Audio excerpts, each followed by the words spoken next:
오늘 추수감사절을 맞이해서 하나님께서는 우리에게 이렇게 감사하라고 할까? 그런 생각을 한번 해봤습니다. 오늘 본문의 말씀은 모세가 신명기라는 것은 모압 평지에서 그 200만 명을 다음 세대를 세워놓고 자기는 가나안 땅에 못 가니까 너희들이 가나안 땅에 가면은 너희의 조상들처럼 살지 말고 원망 불평하지 말고 1년에 3차례씩 꼭 안식일만 지킬 것이 아니라 6월절 예수님의 보혈로 구원받은 것처럼 구속의 은총, 또 77절 그것은 맥주절 봄의 곡식을 추수할 때, 오늘은 초막절에 관한 추수감사에 대한 말씀을 하시면서 꼭 이렇게 3대 절기를 지키라 그렇게 명령하시는 것입니다. 하나님께서 우리에게 원하는 건 뭘까요? 그것은 바로 어떤 환경 속에서도 감사를 잃어버리면 안 된다. 여러분, 감사라는 것은 성숙한 사람의 인격에서 나오는 것이죠. 사람의 천박함이 언제나 원망과 불평입니다. 요즘 사람들은 불만이 너무 가득 차가지고 사람만 치기만 해도 터질 것 같은 그런 불만이 너무나 가득해요. 사람을 대하기가 무섭죠. 뭔가를 잘못해도 함부로 말을 못합니다. 누가 큰 기침을 해도 말을 못해요. 한마디 거들었다가 폭발하니까요. 그렇게 사람들의 마음이 분노로 가득 차 있어요. 이런 사회 속에 우리가 살아가면서 정말 우리는 하나님의 믿는 하나님의 백성으로서 왜 하나님이 이렇게 감사를 강조할까? 이렇게 어렵고 환경이 힘들고 소상공인들 어렵고 또 모든 것이 다 힘든 어려운 이런 시대에도 하나님께서는 그래도 너희는 감사해야 된다. 그래서 오늘 우리에게 이 감사하는 인생으로 살도록, 감사하는 인생으로 여러분이 평생을 사시기를 주의 이름으로 축원합니다. 오늘 본문의 말씀에 보면 이스라엘 민족은 참으로 우울한 그런 말씀이죠. 이 신명기는 사실 없었어야 될 성경입니다. 왜냐하면 모세가 가나안 땅에 들어가서 그냥 같이 살았으면 되는데, 민수기로 끝나도 되는데, 모세도 가나안 땅에 못 들어갔지만은 20세 이상 가네스 바네아에서 정탐꾼이 와가지고 12명 중에 10명은 부정적인 보고를 하고 2명은 긍정적인 보고를 통해서 그때부터 백성들이 울고 불고 원망 불평하다가 하나님이 그것을 다 들으시고 얘들은 도저히 안 되겠다. 20세 이상은 다 광야에서 내가 죽게 할 것이고 여호수아 칼렙만 그 땅을 밟을 것이다. 결국에 그런 것은 그 사람들이 왜 그 폭당에 못 들어갔느냐? 딱 한 가지입니다. 감사를 잃어버렸기 때문에. 감사를 잃어버리고 그동안 출애굽할 때의 10가지의 재앙과 홍해를 가르는 기적, 양식이 떨어지면 만나를 내려주시고 고기가 필요하면 메추라기를 내려주시고 물이 필요하면 반석에서 물을 내어서, 그렇게 하나님은 기도할 때마다 모든 응답에 주었는데 좀 성이 든든하다고, 키가 큰 안악자손이 있다고 겁에 질려서 하나님의 명령에 불순종하고 원망불평했던 그런 사람들은 한 사람도 못 들어가고, 오직 저들은 우리의 밥이다, 우리는 할 수 있다 믿음을 갖고 감사했던 2사람만 가나안 땅에 들어가는 걸 보면, 여러분, 우리의 입술의 말을 다 하나님이 듣고 있습니다. 우리가 한번 민수기 읽어보겠습니다. 민수기 14장 26절부터 읽어보겠습니다. 민수기 14장 26절부터 여호와께서 모세와 아론에게 말씀하여 이르시되, 나를 원망하는 이 악한 회중에게 내가 어느 때까지 참으랴? 이스라엘 자손이 나를 향하여 원망하는 그 원망하는 말을 내가 들었노라. 그들에게 이르기를 여호와의 말씀에 내 삶을 두고 맹세하노라.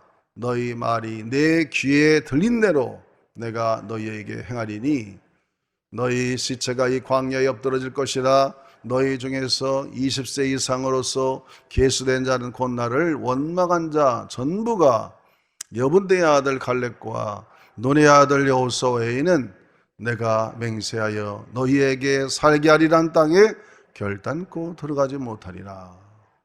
얼마나 이게 무서운 말씀입니까? 여러분, 사람의 복록은 입술의 열매에 달렸다 말했습니다. 한번 합시다. 사람의 복록은 뭐에 달렸다고요? 내 말에 달렸다고 그랬습니다. 아무리 환경이 어렵고 힘들어도 못 살겠다 죽겠다 하면 그대로 되는 겁니다. 하나님이 다 듣고 있다고 그랬어요. 그래도 하나님 감사합니다. 그럼에도 불구하고 감사합니다. 그러면 하나님이 피할 길을 열어주시고 도움자를 붙여주어서 반드시 우리를 복된 길로 인도하여 줄 줄로 믿습니다. 그래서 오늘은 추수감사절이라 감사에 대한 단어를 한번 생각해 보려고 합니다. 첫째, 감사는 우리가 왜 감사해야 될까? 그것은 하나님의 명령입니다. 감사는. 따라합시다. 감사는 하나님의 명령이다. 데살로니가전서 5장 18절에도 나와 있습니다. 한번 읽어보겠습니다. 데살로니가전서 5장 18절 말씀. 범사에 감사하라. 이것이 그리스도 예수 안에서 너희를 향하시는 하나님의 뜻이라. 우리는 하나님 우리를 창조할 때에 너는 감사하며 평생 살아라. 그렇게 하나님 만들었다는 거죠. 너가 만약에 감사하지 않으면 너 인생 안 풀릴 거야. 때로는 이 광야 인생을 살아갈 때 왜 좋은 일만 일어나겠어요? 좋은 일만 일어나면 감사하라고 말씀하시겠습니까? 때로는 힘든 일도 만나고 어려운 일도 만나고 혼란도 만나고 고생도 만나고 여러 가지 많은 상황이 우리 안에 닥치지만은 너는 그래도 그것을 믿음으로 하나님을 신뢰함으로 감사해야 된다. 그런 말씀이죠. 여러분 그렇습니다. 우리는 항상 하나님께 감사해야 됩니다. 존 웨슬리가 말하기를 마귀가 할 수 없는 세 가지가 있다고 합니다. 마귀가 못하는 세 가지. 하나는 뭐냐? 마귀는 우리를 천국까지 인도할 수가 없어요. 마귀는 우리를 어디로 인도할까요? 지옥으로 인도하겠죠.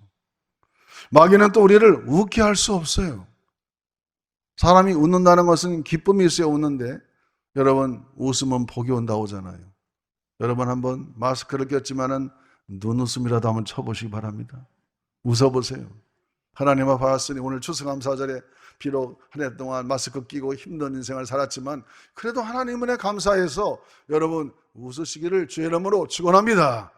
또 마귀는요 우리를 감사하지 못하게 해요. 감사하지 못하게.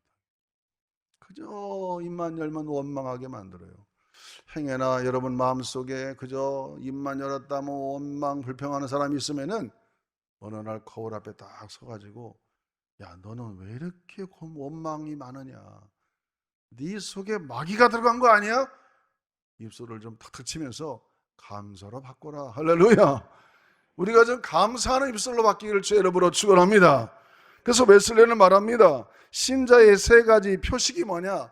우리가 그리스도인이라는 그 표식은 우리에게 기쁨이 있고, 따라합시다. 기쁨이 있고 감사가 있고 기도가 있다.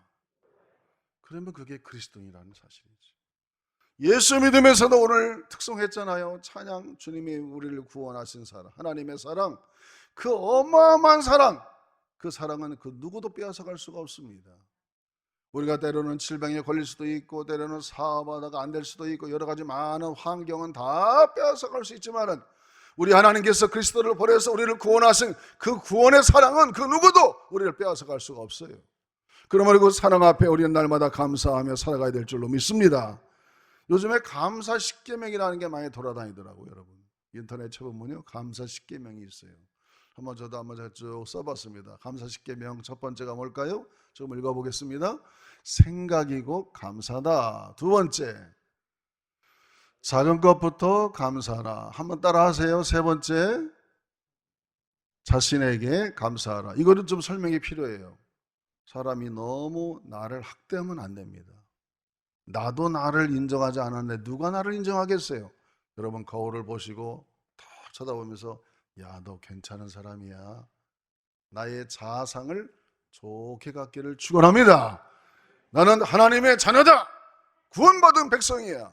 나는 항상 감사만 하고 살 거야. 여러분 자신에게 감사하시기를 축원합니다.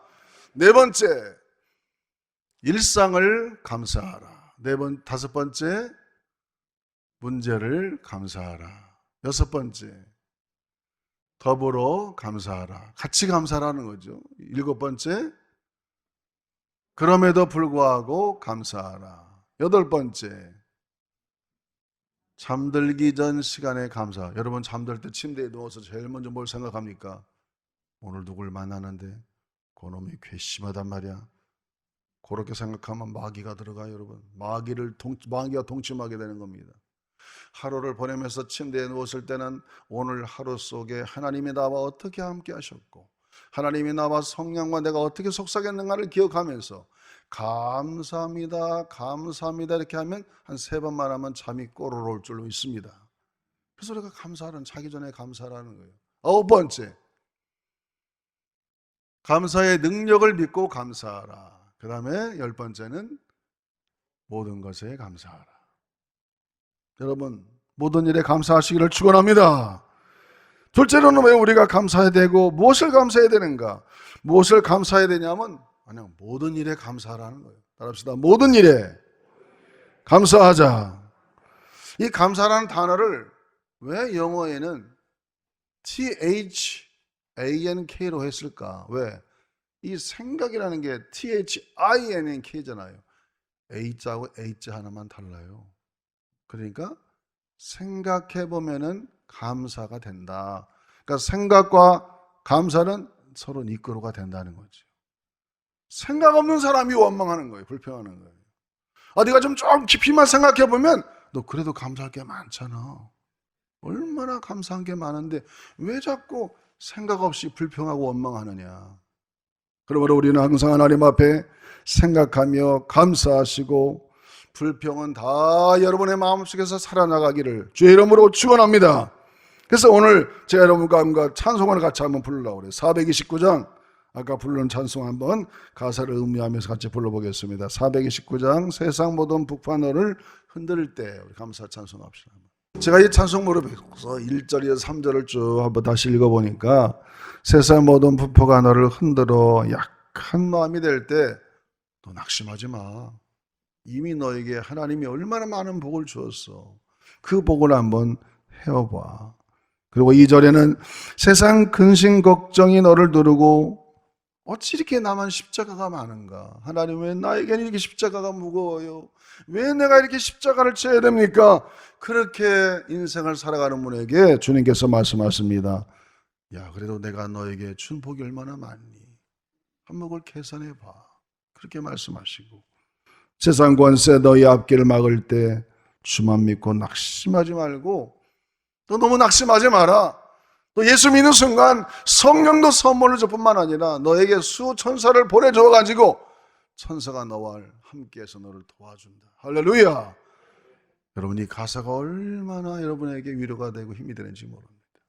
여러분 이 세상의 풍파가 나를 흔들고 나를 짓누르고 나를 어려움을 줄 때마다 천사가 나와 함께 하시고 나에게 그동안 하나님이 주어진 큰 복이 많으니 내가 그것을 다 헤어서 앞으로도 하나님이 반드시 고비를 넘어가면 더 큰 복을 주신다. 할렐루야. 그렇게 믿으시기를 축원합니다. 제이 데니스라는 사람이 있습니다. 이 사람은 땡큐 테라피, 감사 테라피라는 말을 했습니다. 모든 일에 감사하라고. 감사하면 하나님께서 우리의 몸을 치료해 주고 감사하면 우리의 생각이 바뀌어서 육신도 병이 치료된다는 것이죠. 이렇게 말합니다. 당신의 몸무게가 혹시 늘어가지고 옷이 맞지 않는다면 작년에 가을에 이 옷을 입었는데 입어보니까 옷이 좀 째네. 그러면 뭘 감사해야 되느냐? 내게 먹을 것을 많이 주셨구나. 할렐루야. 그리고 인생을 살아가다가 집안에 세탁할 옷이 집안 한 구석에 쌓여 있거든 감사하라는 겁니다. 왜냐하면 입을 옷이 그렇게 많이 있다는 거죠. 단벌 신사도 있잖아요. 옷 한 벌. 근데 갈아입을 옷이 많아서 세탁할 옷이 많이 있다는 거죠. 혹시라도 당신의 집에 대청소가 필요하고 문고리를 갈아야 하고 창문도 갈아야 하고 너무나 집이 낡았다 해도 그래도 감사하라는 거예요. 왜냐하면 너의 몸을 의지할 집이 있다는 데 대해서 감사하라. 그래서 하나님께 감사하라는 겁니다. 또 멀리라도 주차할 공간을 찾았다면 감사하십시오. 당신에게 잠시라도 걸어갈 운동의 기회가 주어졌다는 데 대해서 감사하라는 거죠. 그리고 교회 뒷자리에 앉아있는 교회의 찬송 음성이 엉망으로 들려오고 있다면 내가 중간쯤 앉아있는데 어느 분이 오셔가지고 제일 뒷자리에 앉아가지고 지금 헤어보라 찬송을 부르는데 다른 사람들은 유니송으로 잘 한음으로 부르는데 어떤 사람은 음을 하나 높인다든지 하나 다운시켜가지고 이상의 노래를 들려온다. 그러면 찬송할 때 귀에 거슬린단 말이에요. 신경 쓰이잖아요. 여러분 쳐다보지 마시고 그래도 감사하세요. 왜냐하면 아직도 내 청각이 확실하구나. 이야, 아직도 내 귀가 잘 들리네. 감사하라는 거예요. 왜냐하면 어느 날 안 들려올 때가 있어요. 그러니까 감사해야 돼. 그리고 아침에 자명종 소리가 고통스럽게 들리고 오든 감사하시라. 왜? 내가 오늘 일어나서 내가 뭔가 해야 될 일이 있기 때문에 종을 놓은 거 아니겠어요? 저도 오늘 3시에 따라락 물리는 거예요. 어떻게 하다가 1시 반 일어나는데 좀 더 자야지. 3시에 종을 맞춰놨으니까 막 소리 나니까 벌떡 일어나야지. 오늘 주일이니까 일찍 일어나야 돼요. 그래서 다 준비하는 거예요. 여러분, 모든 일을 조금만 생각해 보면 다 감사거리예요. 할렐루야. 뿐만 아니라 우리가 미래에 주어질 하나님의 축복도 기대하면서 감사하는 겁니다. 올해만 하나님 우리에게 복을 주시는 게 아니에요. 하나님은 여러분을 이 땅에 섭리와 경영하는 데 보냈기 때문에 때로는 험한 일도 보내고 고난도 보내고 고통한 시간도 보내지만 이 고통의 시간이 지나가면 정말 우리가 예측하지 못하는 상상할 수 없는 하나님의 축복이 우리 앞에 기다리고 있다는 사실에 대해서도 여러분 기대하며 감사하시기를 주의 이름으로 축원합니다. 그러므로 우리는 모든 일에 감사하라는 것이죠. 마지막으로 어떻게 감사해야 되느냐? 오늘 본문의 말씀해 보니까 신명기 16장 14절을 읽어보겠습니다. 14절 말씀 같이 읽어봅니다. 14절. 절기를 지킬 때에는 너와 내 자녀와 노비와 내 성중에 거주하는 레인과 객과 고아와 과부와 함께 즐거워하라. 이런 축제에는 혼자 즐거워할 게 아니라 오늘도 우리 교회에서 떡을 조그맣게 준비해서 이러면 다 나눠드립니다. 누구든지 와서 함께 떡도 먹고 식사를 준비했으면 더 좋을 뻔 알았는데 식사를 자제하라고 하니까 식사는 안 하지만 같이 이렇게 축제를 벌리면 더 하나님의 은혜가 넘치는 거 아니겠습니까? 또 어떻게 하나님께 감사해야 되느냐? 17절 말씀을 읽어보겠습니다. 17절 말씀, 16장 17절. 각 사람이 내 하나님 여호와께서 주신 복을 따라 그 힘대로 들을지니라. 지나가는 한 해가 힘들고 어려웠지만 그래도 하나님이 생각해보니까 이렇게 많은 축복을 주셨구나. 이번 추수감사절에는 교회에다 뭘 하겠다는 분들이 많아요. 그래서 교회에 필요한 물품이 없습니까? 그래서 그거 하는 분이 계십니다. 너무 감사한 일이 많았다는 거예요. 이 어려울 때도 그렇게 감사한 일이 많아서 하나님이 주신 복을 따라 내가 자원하는 마음으로 예물로 하나님께 감사하는 거 너무너무 귀한 겁니다. 또 뭘로 감사할까요? 우리가 기도할 때도 하나님께 감사 기도를 드려야 됩니다. 아무것도 염지 말고 모든 일에 기도와 간구로 너희 구할 것을 감사함으로 하라고 그랬습니다. 하나님한테 원망적인 기도는 썩 기뻐하지 않습니다. 하나님께 기도할 때는 하나님 이렇게 해서 고마웠고요, 이렇게 해서 감사했고요, 그러나 아직 이것이 이루어지지 않았으니 이것도 곧 이루어질 걸 믿고 감사합니다. 그렇게 기도하시기를 주의 이름으로 축원합니다. 예배를 드려도 시편 50편 23절에 보니까 이렇게 말씀하십니다. 같이 읽어보겠습니다. 시편 50편 23절. 감사로 제사를 드리는 자가 나를 영원하게 하나니 그의 행위를 옳게 하는 자에게 내가 하나님의 구원을 보이리라. 여러분 예배를 나와도 집에서부터 옷을 갈아입고 운전을 하고 때로는 지하철 타고 교회를 와도 정말 내가 오늘 하나님 추수감사절 예배인데 정말 하나를 기억하면서 눈물 흘리는 감사의 제사를 드리겠다. 그런 마음으로 그런 감사와 감격 있는 예배로 예배를 드리면 하나님이 연락할 줄로 믿습니다. 그러나 그런 감격에 있는 감사의 마음이 없는 예배는 하나님이 이렇게 받지 않습니다. 꼭 가인과 아벨의 제사와 같이 아벨의 제사는 감사해서 하나님 받았지만은 가인의 예배는 받지 않았다 이겁니다. 감사로 제사를 드리는 자가 하나님께서 그의 예배를 받으시고 복을 주신다는 것입니다. 저는 오늘 마지막으로 한 이야기만 하고 설교를 마치려고 합니다. 이 감사절에 항상 나오는 인물 중에 하나가 오프라 윈프리라는 여사의 이름이죠. 지금은 상당히 나이도 많이 든 여사입니다.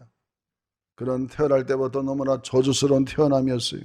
그것도 흑인 여자로 태어났습니다. 정말 혼자 살아가는 인생. 부모가 다 떠났습니다. 그래서 자라면서 많은 사람에게 너무나 많은 상처를 받았어요. 백인도 아니고 흑인이 얼마나 그런 상처, 사람들로부터 폭행, 이래서 그 인생은 그야말로 저주받은 인생이었습니다. 아마 웬만한 사람 같으면 그냥 인생을 끝내버리고 말았을 거예요. 그러던 어느 날 갑자기 자기 친부가 찾아와서 교회를 데려갔어요.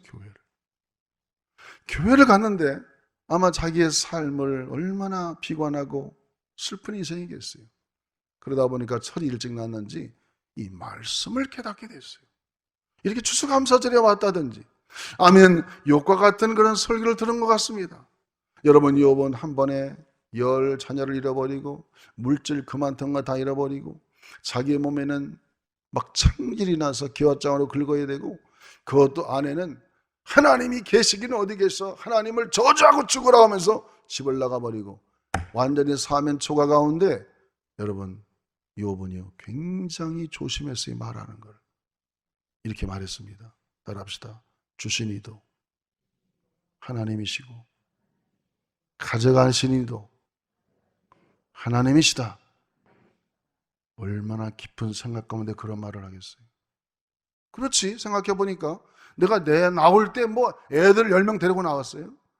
재산 가지고 나왔습니까? 응애하고 빈손으로 왔죠. 살아가면서 가정도 주시고 자녀도 주시고 물질도 주시고 너무나 많은 명예도 주었는데 하루아침에 싹 걷어갔어요. 아니, 걷어갈 자격이 없습니까, 하나님이? 주신 것도 하나님이라면 걷어갈 수도 있는 거죠. 하나님의 그 자유죠. 그래서 나는 하나님을 원망하지 않는다. 그랬더니 하나님이 그에게 그냥 갑절의 복을 더 주시는 거예요. 영국의 유명한 한 작가는 그랬습니다. 성경 66권이 다 없어진다 해도 나는 한 권의 책을 잡으란다면 욥기를 잡겠다. 욥기를. 아마 이런 설교를 들었던지 윈프리가 은혜 받고, 그래, 이 저주받은 인생도 감사를 해야 되겠다. 그래서 그날부터 감사를 쓰기 시작했답니다. 하루에 한 번 써보도 2개도 써보기도 하고. 그러다 보니까 마음이 바뀌는 거예요. 심령이 바뀌어. 그래서 하루에 5가지씩 매일 써봤어요. 그랬더니 얼굴이 피어지면서 살맛이 나게 생각하고 마음의 생각이 바뀌니까 어느 날 갑자기 어떤 방송국에서 톡쇼에 나오러 나갔는데, 여러분 고난을 많이 겪은 사람이 성숙하잖아요. 얼마나 말을 잘하는지 그냥 청중들의 심금을 울려가지고 갑자기 그때부터 이분이 방송 일을 하게 돼서 세계적인 여자가 된 겁니다. 여러분, 따라합시다. 감사는 운명을 바꾼다. 그렇습니다. 원망 불평은 죽음으로 가는 거예요. 그러나 우리가 어떤 환경 속에서도 하나님은 왜 절기를 이렇게 심하게 지키라고 하는가? 안식일을 지키면 어찌 왜 3대 절기를 만들어가지고 이 3주 동안 1년에 그 많은 시간을 하나님께 나와 예배드리라고 하는가? 너희들 감사 잃어버리면 안 돼. 감사하는 자가 산다고 그거 한마디 가르쳐 주려고 하나님이 이런 절기를 만드신 겁니다. 여러분, 평생에 감사를 잘하는 인생이 되어서 다 여러분의 인생에 축복이 있기를 주의 이름으로 축원합니다.